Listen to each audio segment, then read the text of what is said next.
കൃഷ്ണ ഗുരുവായൂരപ്പ ശരണം. ഗുരുവായൂരപ്പൻ്റെ ഉച്ചപൂജയും കളഭാലങ്കാരമൊക്കെ കഴിഞ്ഞു. ഇന്നിപ്പോൾ രാവിലെ ശുദ്ധിയായിരുന്നു. ആ ശുദ്ധിയൊക്കെ കഴിഞ്ഞ് ഒക്കെ നല്ല എന്താ പറയുക, ഏറ്റവും കൂടുതൽ ശക്തിയോടെ ഇരിക്കുന്ന സമയമാണ്. അത് കഴിഞ്ഞ് അതേപോലെ പഞ്ചഗവ്യവും നവകവും ഒക്കെ കഴിഞ്ഞ് 25 കലശമൊക്കെ കഴിഞ്ഞ് വളരെ മനോഹരമായിട്ടിരിക്കുന്ന സമയമാണ്. ആ സമയത്ത് ഉച്ചപൂജ കഴിഞ്ഞിട്ടുള്ള ആ ഒരു തൊഴിൽ എന്ന് പറഞ്ഞാൽ ഏറ്റവും പ്രധാനപ്പെട്ട ഒരു തൊഴിലാണ്. അപ്പോൾ എന്തായാലും നമുക്ക് തൊഴാനായിട്ട് പോവാം. ആദ്യം തന്നെ കിഴക്കേ നടയിലുള്ള മഞ്ജുളാലിനെ ഒന്ന് പ്രദക്ഷിണം ചെയ്യുക. അപ്പോൾ ആ കുചേലൻ്റെയും അതേപോലെ ഗരുഡൻ്റെയൊക്കെ വിഗ്രഹമൊക്കെ കാണാം.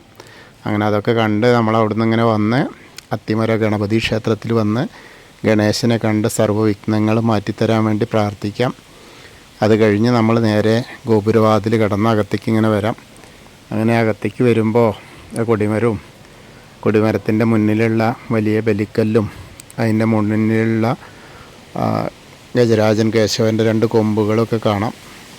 അതിന് നടുക്കായിട്ട് ലക്ഷ്മി ദേവീനെയൊക്കെ കണ്ട് തൊഴുത് ആ വാതിൽപ്പടി അങ്ങോട്ട് കയറുമ്പോൾ ഇടതേവശത്തെ മേൽപ്പത്തൂരിൻ്റെ പീഠവും മേൽപ്പത്തൂരിൻ്റെ ആ വിളക്കും ഒക്കെ കണ്ട് വലതേ വശത്തെ ആദ്യത്തെ തൂണ് നോക്കിയിട്ട് നരസിംഹാവതാരം കാണിച്ചു കൊടുത്ത ആ തൂണ് നോക്കിയിട്ടൊന്ന് മനസ്സിൽ സ്മരിച്ച് നമ്മൾ ഭഗവാന്റെ ശ്രീലകത്തേക്ക് ഇങ്ങനെ നോക്കുകയാണ്. ശ്രീലകത്തേക്ക് ഇങ്ങനെ നോക്കുമ്പോൾ വളരെ പ്രകാശപൂരിതമായ ഒരു അന്തരീക്ഷം. അങ്ങനെ കാൽപാദങ്ങൾ കാണാനുണ്ട്, കാൽത്തളകൾ അണിഞ്ഞിട്ടുണ്ട്. അങ്ങനെ മുകളിലേക്ക് ഇങ്ങനെ നോക്കി വരുന്നാൽ പട്ടുകോണ കൊടുത്തിട്ടുണ്ട്. അരമണി കിങ്ങിണിയൊക്കെ ചാർത്തിയിട്ട് ചെറിയൊരു ഉണ്ണിയാണ് കേട്ടോ, ഇന്നലത്തെ പോലെ തന്നെ ചെറിയൊരു കുഞ്ഞുകൃഷ്ണനാണ്. നല്ല രസമായിട്ട് കാഴ്ച കാണാണ്ട്. കുഞ്ഞു കുമ്പൊക്കെ ഇങ്ങനെ നല്ല വീർത്തിട്ടുണ്ട്. അങ്ങനെ മുകളിലേക്ക് നോക്കി വരുമ്പോൾ കൈവളകൾ കാണാണ്ട്, തോൾവളകൾ അണിഞ്ഞിട്ടുണ്ട്. 2 കൈ കൊണ്ടും കൂടിയിട്ട് ചെറിയൊരു പൊന്നോടക്കുഴലും കൊടുത്തിട്ടുണ്ട്. ആ പൊന്നോടക്കുഴലിങ്ങനെ മാറത്തടുക്കി വെച്ചാൽ 2 കൈ കൊണ്ടും കൂടി. എനിക്ക് തോന്നുന്നു അമ്മ കൊടുത്തതാ തോന്നുന്നുണ്ട്. ഊണൊക്കെ കഴിഞ്ഞപ്പോഴേ അങ്ങനെ നീതിയൊക്കെ കഴിഞ്ഞിട്ട് ആ ഒരു പൊന്നോടക്കുഴലും വെച്ച് ഇനിയിപ്പോൾ വായിക്കണോ എന്താ വേണ്ടതെന്നൊക്കെ ഇങ്ങനെ ചിന്തിച്ച് നിൽക്കുന്ന പോലെയാണ്. എന്തായാലും ചിരിച്ചിട്ടാണ് നിൽക്കുന്നത്, അതൊരു കാഴ്ച. അങ്ങനെ മുഖത്തേക്ക് നോക്കിയാൽ നല്ല ചിരി, നല്ല പുഞ്ചിരിച്ചിട്ട്. കാരണം വയറൊക്കെ നിറഞ്ഞു, പൊന്നോടക്കുഴലും കിട്ടിയപ്പോൾ നല്ല ചിരി. അങ്ങനെ മുകളിലേക്ക് ഇങ്ങനെ നോക്കിയാൽ ആ തിരുനെറ്റിയിൽ ഗോപിക്കുറി കൊടുത്തിട്ടുണ്ട്, ഗോപി തിലകം. പിന്നെ അതേപോലെ പീലിത്തിരുമുടി കെട്ടി തിരുമുടിമാലകൾ 2 ചാർത്തിയിട്ടുണ്ട്. പൊന്നിൻ്റെ കിരീടം വെച്ചിട്ടുണ്ട്, അതിന് മുകളിലാണ് 2 തിരുമുടിമാലകൾ. അതെങ്ങനെയാ വെച്ചാൽ വെളുത്ത പൂവും തുളസിയായിട്ടുള്ള ഒന്നുണ്ട്, തെച്ചിയും തുളസിയായിട്ടുള്ള ഒന്നുണ്ട്. അങ്ങനെ 2 തിരുമുടിമാലകൾ. പിന്നെ കഴുത്തിൽ നോക്കുമ്പോൾ ഒരു മാങ്ങാമാല ഉണ്ട്, ഒരു മുല്ല മുട്ടുമാല ഉണ്ട്, ഒരു വളയം പോലത്തെ മാലയുണ്ട്. പിന്നെ വനമാല പോലെ തെച്ചിയും തുളസിയായിട്ടുള്ളതൊന്നും, തെച്ചി തുളസി വെളുത്ത പൂവ് അങ്ങനെ ഇടകലർന്നിട്ടുള്ള 2 നല്ല തിക്കിലുള്ള 2 തിരുമുടിമാലയുണ്ട്. 2 ഉണ്ടമാലയുണ്ട്. 2 ഉണ്ടമാലയും 2 തിരുമുടിമാലയൊക്കെ ഇട്ട് വളരെ സുന്ദരനായിട്ടിങ്ങനെ ചെറിയ കുഞ്ഞിയ ഉണ്ണിയായിട്ടിങ്ങനെ നിൽക്കുകയാണ് കേട്ടോ. അങ്ങനെ നിൽക്കുന്ന ആ ഒരു കാഴ്ചയാണ്. അപ്പോൾ നമ്മളെല്ലാവരും ഭഗവാന്റെ ശ്രീലകത്തേക്ക് നോക്കിയിട്ട് ആ സോപാനപ്പടിയിൽ നിന്ന് കാണുകയാണെന്ന് അങ്ങനെ മനസ്സുകൊണ്ട് വിചാരിക്കുക. അതേ മാർഗ്ഗമുള്ളൂ, വേറെ പാകമില്ല. അപ്പോൾ അങ്ങനെ മനസ്സുകൊണ്ട് ഇങ്ങനെ വിചാരിച്ച് എല്ലാവരും തൊഴുതോളൂ കേട്ടോ. ആ ഭഗവാന്റെ ശ്രീലകത്തേക്ക് നോക്കി തൊഴുക. അപ്പോൾ ആ ഭഗവാന്റെ ഉണ്ണിക്കണ്ണൻ്റെ അനുഗ്രഹം, ഗുരുവായൂരപ്പൻ്റെ അനുഗ്രഹം നമ്മളിലേക്ക് എത്തും. അങ്ങനെ നന്നായിട്ട് പ്രാർത്ഥിച്ചോളൂ. അത് കഴിഞ്ഞ് നമ്മൾ അവിടെ നിന്ന് ഇങ്ങനെ ഇറങ്ങി അഗ്നികോണിലുള്ള ബലിക്കല്ലും അതേപോലെ തിടപ്പള്ളിയും ചുവരിൻ്റെ മുകളിലുള്ള അലിലക്കണ്ണനെയൊക്കെ കണ്ട് തൊഴുത് ആ ഗ്രില്ലിൻ്റെ അപ്പുറത്തേക്ക് ഇങ്ങനെ കടന്ന സപ്തമാതാക്കളെയൊക്കെ കണ്ട് തൊഴാം. പിന്നീട് ഗണേശൻ്റെ അടുത്ത് വന്ന് ഗണേശനെ കണ്ട് പ്രാർത്ഥിക്കാം. എല്ലാവരും കൂടെ പ്രാർത്ഥിച്ചോളൂ.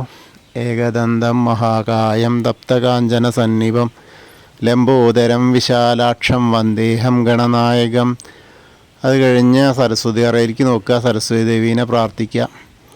സരസ്വതി നമസ്തുഭ്യം വരദേ കാമരൂപിണി വിദ്യാരംഭം കരിഷ്യാമി സിദ്ധിർഭവതു മേ സദാ. അങ്ങനെ അവിടുന്ന് പോന്ന് ആ കോർണറിലെത്തിയ ചെറിയ ഗണേശനെയൊക്കെ കണ്ട് തൊഴാം. മത്സ്യം, കൂർമ്മം, വരാഹം, നരസിംഹം വരെയുള്ള രൂപങ്ങളൊക്കെ കണ്ട് തൊഴുത് മേൽശാന്തി അവിടെ ഇരിക്കണോ, മേൽശാന്തിയുടെ അടുത്ത് നിന്ന് അർച്ചന പ്രസാദമൊക്കെ വാങ്ങാം. അങ്ങനെ അവിടുന്ന് നമ്മൾ വാമന രൂപവും ഗജേന്ദ്രമോക്ഷത്തിൻ്റെ രൂപമൊക്കെ കണ്ട് ഗരുഡാരൂഢനായിരിക്കുന്ന മഹാവിഷ്ണുവിനൊക്കെ കണ്ട് തൊഴുത് അനന്തശായിയായ അനന്തപത്മനാഭനെ കണ്ട് തൊഴാം. അങ്ങനെ അവിടെയും തൊഴുത് നമ്മൾ ശ്രീകോവിലിൻ്റെ പുറകുവശത്ത് വന്ന് സാഷ്ടാംഗം നമസ്കരിക്കുക. നമസ്കാരമൊക്കെ കഴിഞ്ഞ് ബാക്കിയുള്ള ദശാവതാര വിഗ്രഹങ്ങളൊക്കെ കണ്ട് തൊഴാനായിട്ട് ഇങ്ങനെ വരുമ്പോൾ ശ്രീരാമചന്ദ്രനും ബലരാമനും ഭാർഗവരാമനും ശ്രീകൃഷ്ണനൊക്കെ കണ്ട് തൊഴാം, മുരുകനെയൊക്കെ കണ്ട് തൊഴാം. അങ്ങനെ ഹനുമാൻ സ്വാമിയുടെ അടുത്ത് വരിക, ഹനുമാൻ സ്വാമിയെ കണ്ട് പ്രാർത്ഥിക്കാം. എല്ലാവരും കൂടെ പ്രാർത്ഥിച്ചോളൂ. ത്വമസ്മിൻ കാര്യനിര്യാഗേ പ്രമാണം ഹരിസത്തമഹനുമാൻ യജ്ഞമാസ്തായ ദുഃഖക്ഷയകരോ ഭവ മനോജവം മാരുതതുല്യവേഗം ജിതേന്ദ്രിയം ബുദ്ധിമതാം വരിഷ്ടം വാദാത്മജം വാനരയൂതമുഖ്യം ശ്രീരാമദൂതം ശിരസാ നമാമി. ബുദ്ധിർബലം യശോധൈര്യം നിർഭയത്വം അരോഗത അജാഡ്യം വാക്പടുത്തം ഹനുമസ്മരണാത് ഭവേത്. ഓം നമോ ഭഗവതേ ആഞ്ജനേയായ മഹാബലായ സ്വാഹ. അങ്ങനെ ഹനുമാൻ സ്വാമിയെ കണ്ട് പ്രാർത്ഥിച്ച് രാധാകൃഷ്ണ വിഗ്രഹവും കാളിയമർദ്ദന രൂപവും എണ്ണക്കണ്ണനെയൊക്കെ കണ്ട് തൊഴുത് ഓവിൻ്റെ അവിടെ വന്ന് പ്രാർത്ഥിക്കാം. അത് കഴിഞ്ഞ് താമരക്കണ്ണനെ, കൽപ്പവൃക്ഷത്തിൻ്റെ ചോട്ടിലിരിക്കുന്ന താമരക്കണ്ണനെ കണ്ട് തൊഴുത് നേരെ കിഴക്ക് വശത്തേക്ക് മുകളിലേക്ക് നോക്കി അങ്ങനെ കൊടിമരം തിളങ്ങി നിൽക്കണ കാണാം. അങ്ങനെ നോക്കി ആ മണിക്കിണറും അതേപോലെ നൃത്താറയൊക്കെ കണ്ട് കുറൂരമ്മയും നാരദരെയും മേൽപ്പത്തൂരിനെയും വസുദേവരെയൊക്കെ കണ്ട് തൊഴുത് വടക്കേ നടയിൽ കൂടെ പുറത്ത് വന്ന് പ്രസാദ കൗണ്ടറിൻ്റെ അവിടെ നിന്ന് ചന്ദനവും തീർത്ഥമൊക്കെ വാങ്ങി ഇടത്തരികത്ത് കാവിലെ ഭഗവതിയെ തൊഴാനായിട്ട് ഇങ്ങനെ പോരാം. അങ്ങനെ അമ്മയുടെ അടുത്ത് എത്തി തിരുനടയിൽ എത്തിയിട്ട് അമ്മേനെ കണ്ട് പ്രാർത്ഥിക്കാം. സർവമംഗളമാംഗല്യേ ശിവേ സർവാർത്ഥസാധികേ ശരണ്യേ ത്രയംബകേ ഗൗരി നാരായണി നമസ്തുതേ.